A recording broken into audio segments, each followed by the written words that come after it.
Did you all know that the first Thanksgiving holiday was not celebrated in November, but in July? Yes.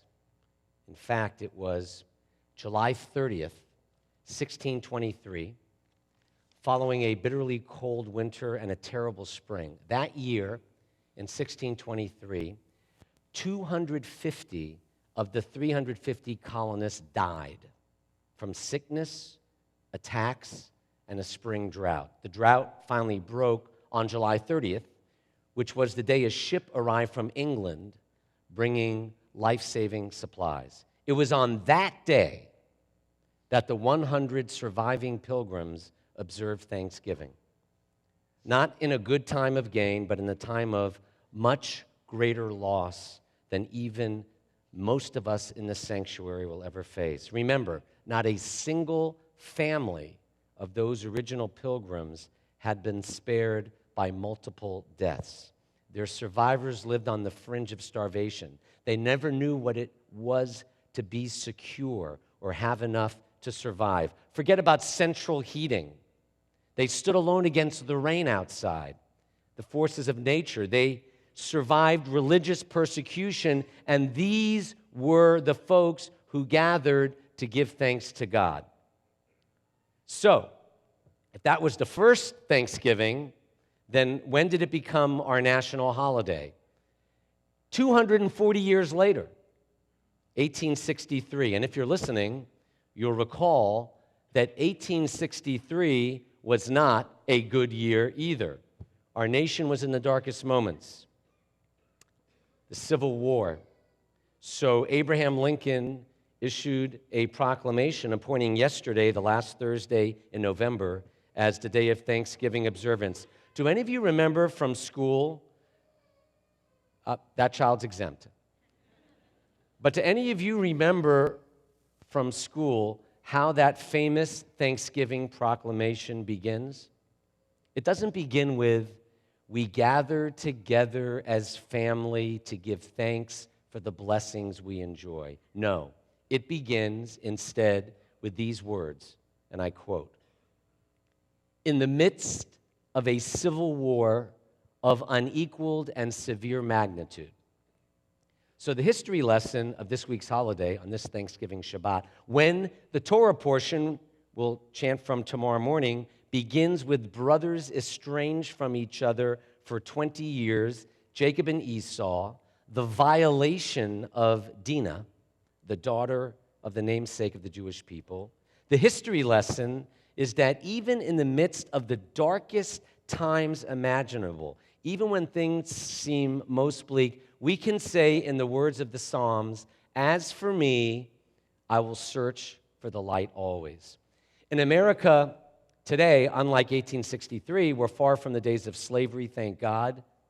We're far from the devastation of the Civil War, thank God. We're far from having to watch 2 of every 3 people perish in the cruel cold, as the original pilgrims did. But no matter what hit them, even unexpectedly, the one thing our American and Jewish ancestors never lost was their profound sense of gratitude. People forget that the essence of this holiday weekend is not thanks, it's giving thanks. Not just as kids, but as adults. The essence of this holiday is not thanks, but giving thanks. That's why the holiday is called Thanksgiving. Listen to these words written long ago by someone with whom you're all familiar. Quote, "We have been the recipients of the choicest bounties of heaven. We have been preserved these many years, somehow in prosperity and peace. We have grown in numbers, wealth, and power, as no other nation has ever known.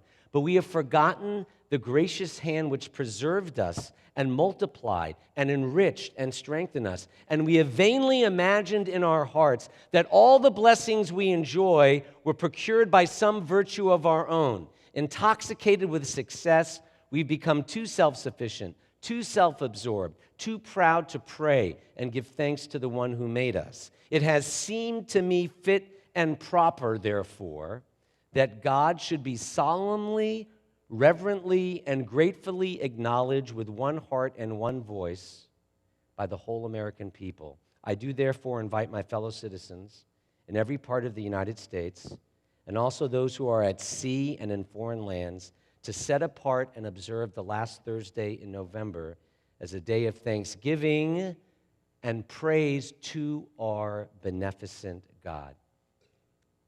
Those words were also written in 1863 by President Lincoln. They're still relevant today, aren't they? We don't give thanks enough, as Rabbi Woolner said. We have no excuse not to give thanks when we consider when and where we find ourselves in this time and place. No, we're not in the same shoes as the pioneers of Thanksgiving who endured bone-chilling cold, disease, and starvation. And ISIS evil and violence notwithstanding, we do not face the predicament expressed by Lincoln in the midst of a civil war of unequaled and severe magnitude.